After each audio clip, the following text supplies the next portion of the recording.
Alright guys, so I wanted to do a quick video today demonstrating some of the secret aircraft that I've been telling you guys about. And we're going to go over all of those, or some of them, some of the ones I have right now. And yeah, so that's what we're going to do right now. So first off, we're going to take a look at the Dorrier Du X, which was a secret project that Dorrier worked on in 1929. And these are the plans, the three views that I will be using with the cutouts. And this was a incredibly large aircraft. The reason why I'm not starting this right away is because it is a 12 engine, and I'm not sure to go with 6mm or 12mm brush motors for a smaller size, or 12 brushless motors, because I feel like 2 or 3 brushless motors definitely have the power to get this off the ground, and 12 is just a little ridiculous, but at the time that's the technology that they had. So this is probably going to be a 4-sheet, and the smaller one might be a 2-sheet. Definitely 1 sheet for each wings. If I can get 40 by 30-inch foam board, then it will be an 80-inch wingspan aircraft. 80 plus, each wing is going to be about 80 inches, and then no, each wing will be 40 inches. Then we still have the center fuselage, so that's going to be maybe another 7 or 8 inches. So 88 inches is, I don't know how many feet, but that's quite large. Next up, we're gonna do that one a little later. Next up, we got the Harrier, which is gonna be an interesting build because this is obviously a VTOL aircraft, and the ducts that direct the exhaust flow downward are actually going to be 4 EDFs, and I'm gonna have the control board change the controls, so after you press a button it'll change into drone mode, so you have a quadricopter type control over it without yaw, because I'm not going to be able to replicate that with EDFs. You will be using either 2 or 4 servos to angle the, actually maybe 1 servo, maybe one 12-gram servo, to angle all of the EDFs down. And I do have some designs for putting one big EDF up in front here and then angling it down. However, I do think that the 4 EDF configuration will be the most efficient at doing this. So that's what's going on with that. That's going to be another big, huge aircraft, probably 4+ feet long. That's going to be a ton of foam board. I don't even have an estimate on how many sheets that is. This one I have not started. This right here is my first Coperni. This is the Coperni C-22, and I guess you can kind of think of it as a MiG, as one of the early MiGs. The entire fuselage is obviously a air duct for EDFs. I might be putting a dual 30mm EDF in the back there to add a lot of extra power. It looks pretty fast, it seems pretty fast. Getting a 3 view and plans for this is going to be extremely difficult because only one of these exists. I'm not sure if it actually exists anymore. I can find very, very, very little information on this aircraft. So this is gonna have to maybe not be scale, and I'm not entirely happy with that because you guys know I really like to do scale models, but I'm gonna try my best for that one. There is a slight angle in the wing here, and that will be replicated on the actual model. Next up, we got the Coperni Stipa. Now, many people are familiar with this. It's basically the entire airframe is an EDF. Very short. It almost reminds me of the Russian aircraft from World War II. Oh gosh, I'm blanking.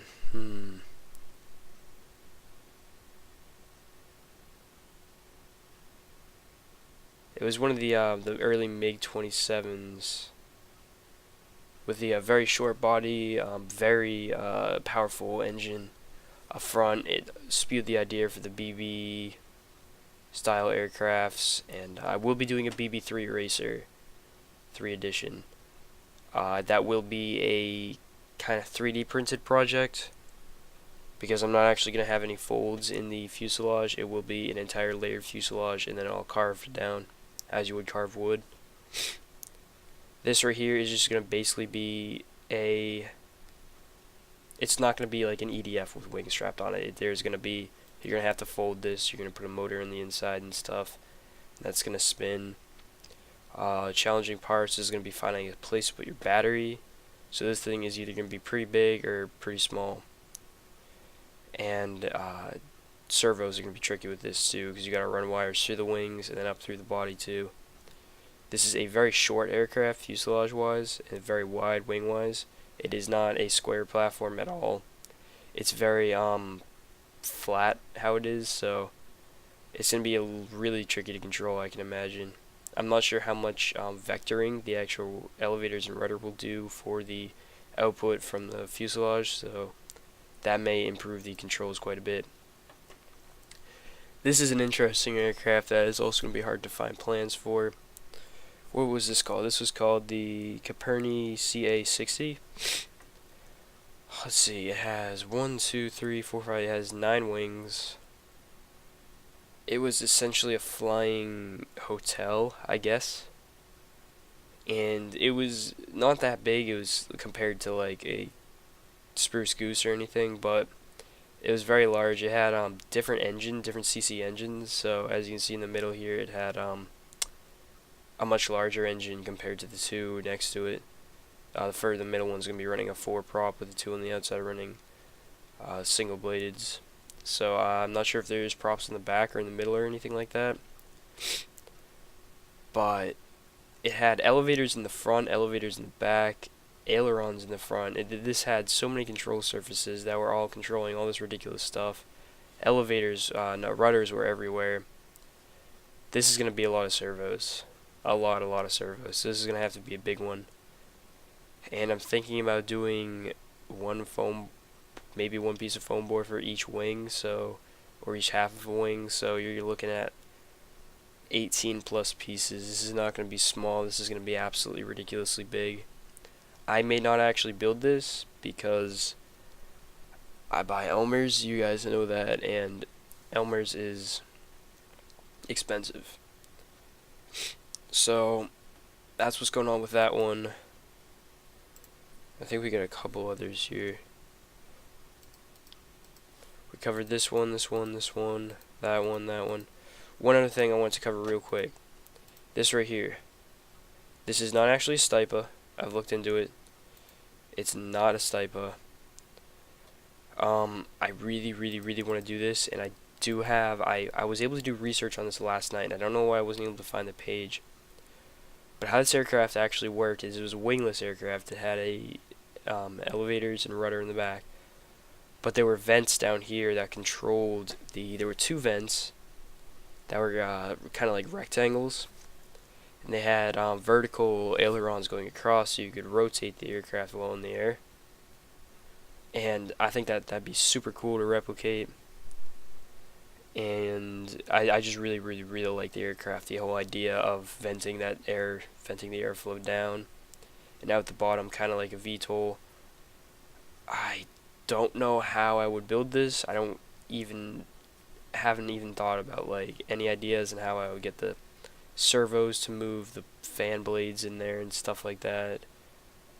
I guess you can kind of think of it as like those shades that have like the multiple aluminum pieces that go across. Those would all angle and rotate to direct airflow. So this is going to be an exciting fun build when I finally get down to it. Something about all of my secret builds, they are no longer secret anymore as I post this video. There are some that I haven't talked about in this video,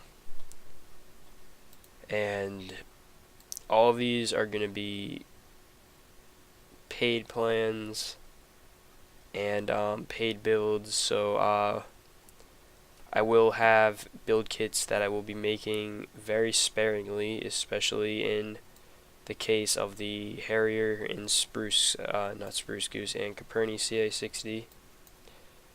Just because 18 pieces of foam board is going to be running me like more than $10 right there, so I need to make a profit. So these are all going to be very expensive. Not very expensive, but they're going to be relatively, you're going to have to pay a lot for them. So I just want you guys to keep that in mind. However, I promise they will be all high quality plans, all high quality builds. If you guys have seen my builds before, then you know what's coming. Also, I will have the Little Cub plans out tonight. I literally will be posting that immediately after this. And then I'm going flying, so I'm going to keep you guys updated on that and everything that's going on with my secret plans. Ideas for the Harrier without electronics. We're going to have a lot of space inside the fuselage. But prices with this, I'm thinking about, if you guys want me to build the airplane and then ship the airplane to your house, I'm thinking about like $60 to $70. All built by me. I'll build it by hand. It will be made out of Elmer's glue and hot glue, so to keep the weight way down. I will have electronic ports and flaps. Everything will be literally be plug and play with your electronics, and it will all be scale. Every little detail. So this little nose thing right here, these two little things, they will be on there. This thing right here will be on there. This little duct up here, it will be on there. Everything will be there. And then the dew, that's also going to be, but if you want pre-cut plans so you assemble them yourself, those are going to be probably in the $20 to $30 range. And then the plans themselves are going to be not that expensive, but I may charge for them. So I just want to keep that in mind, and all profits that I make off of this will be going back into making more videos and supporting RC. So I just want you guys to keep that in mind when you support me and stuff, and please do, and like and subscribe. Thank you for watching this video, and I will post a little